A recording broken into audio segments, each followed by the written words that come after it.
फिर तुम ये सब क्यों एक्स्ट्रा दे रही हो? अलग अलग देने की कोई ज़रूरत नहीं है। चलो रखो इसे वापस अपने पास। बड़े प्यार से सलोनी ने जवाब दिया। नहीं दीदी, ये गिफ्ट तो आपको रखने ही पड़ेंगे, क्योंकि ये स्पेशल मैं आपके लिए ही लेकर आई हूँ और मैं आपको अलग से गिफ्ट नहीं देना चाहती। लेकिन ये तो सिर्फ आपके द्वारा मिले हुए इतने सारे प्यार का एक छोटा सा रिटर्न गिफ्ट है। मेरा दिल रखने के लिए रख लीजिए ना प्लीज़। अपनी भाभी की इतनी प्यार से रिक्वेस्ट को सलोनी मना नहीं कर पाई और उसने चुपचाप गिफ्ट को अपने बैग में रख लिया। थैंक यू दीदी, मेरा और मेरे गिफ्ट दोनों का मान रखने के लिए। इतना कहकर सलोनी की भाभी ने अचानक उसे गले से लगा लिया और कुछ क्षणों में एहसास हुआ कि सलोनी की भाभी रो रही है। अरे भाभी, क्या हुआ? रो क्यों रही हो? मैं कौन सा ज़्यादा दूर जा रही हूँ? आती रहूँगी ना। विदा होकर मैं जा रही हूँ मायके से और रो तुम रही हो। चलो अब चुप करो वरना मैं भी रो दूंगी। सलोनी ने प्यार से अपनी भाभी को डांट कर चुप कराने की कोशिश की। दीदी, मुझे माफ़ कर दीजिए, मैंने आपको गलत समझा। आप तो बहुत अच्छे हो। अरे नहीं सारिका, ऐसा कुछ नहीं है। मुझे तो कभी तुम्हारे व्यवहार से ऐसा नहीं लगा कि तुम मुझे पसंद नहीं करती। तुम तो बहुत प्यारी हो, रिश्ते में भाभी हो इसलिए मैं तुम्हें मान देती हूँ। लेकिन इतनी प्यारी हो कि लगता है मेरी बेटी प्रिया बड़ी हो गई है और मेरे सामने तुम्हारे रूप में खड़ी है। दीदी, शायद आपको नहीं लगा, लेकिन मैंने तो आपको बुरा ही समझा था। दरअसल जो भी मैंने देखा, सुना और समझा है, मुझे हमेशा यही लगा कि ननद हर बार बुरी ही होती है, गलत ही होती है। इसलिए शुरुआत में मैं आपसे कटी कटी रहती थी।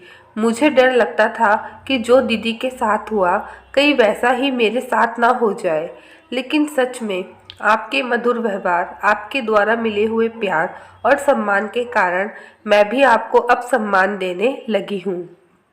अरे सारिका, मेरी भाभी, सबका अपना अपना स्वभाव होता है, लेकिन अमूमन यही देखा गया है हमारे समाज में ननद की छवि कुछ खास नहीं है। इसलिए शायद तुम्हें ऐसा लगा होगा। कुछ बुरी ननद की वजह से ननद भाभी का रिश्ता हमेशा ही उलझा हुआ माना जाता है। मेरी बड़ी दीदी रेखा जीजी की शादी होने के बाद जब भी वे मायके आई, हर बार मुझे उनसे यही सुनने को मिला कि ननद बहुत बुरी होती है।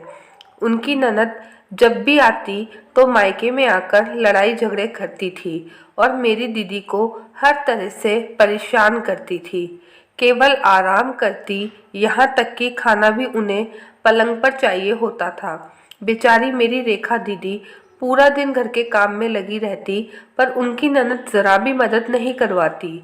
और एक बार तो उनकी ननद ने खुद के अंतर्वस्त्र भी मैले कपड़ों की टोकरी में डाल दिए ताकि दीदी वह भी धो दे। दीदी उनकी ननद के हर नखरे सहती थी, झूठे बर्तन भी उठाती थी, उनके बच्चों की सूसू पोटी को भी साफ कर देती थी। लेकिन जब दीदी की ननद ने अपने पीरियड वाले कपड़े भी दीदी को धोने के लिए दे दिए तो क्या अंडरगारमेंट्स, वह भी पीरियड्स वाले? सच में कुछ लोग तो वाकई बहुत ही गिर जाते हैं। पर सारिका, रेखा जीजी ने आवाज क्यों नहीं उठाई? अगर उनकी ननद उनके साथ ऐसा व्यवहार कर रही थी।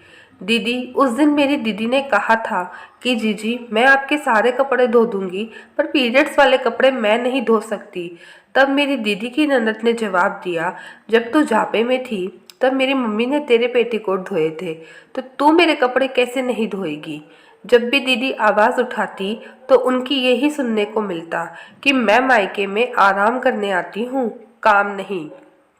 ससुराल में हम भी तो हमारी नंदों का काम करते हैं, तो मायके में तुम भी मेरा काम करो। तब सारिका की ननद ने कहा, हे भगवान, ना जाने लोगों की सोच कितनी घटिया है। मायके को मायका नहीं होटल समझ के रखा है।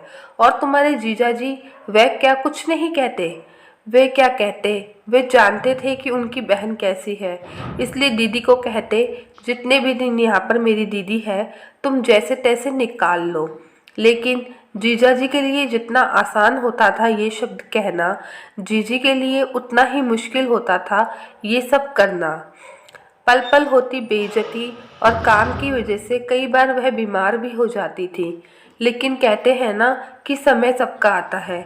पिछले साल जब रेखा दीदी को उनकी ननद ने अपने पीरियड्स वाले कपड़े धोने के लिए दिए तो मेरे जीजाजी का भी सब्र खत्म हो गया।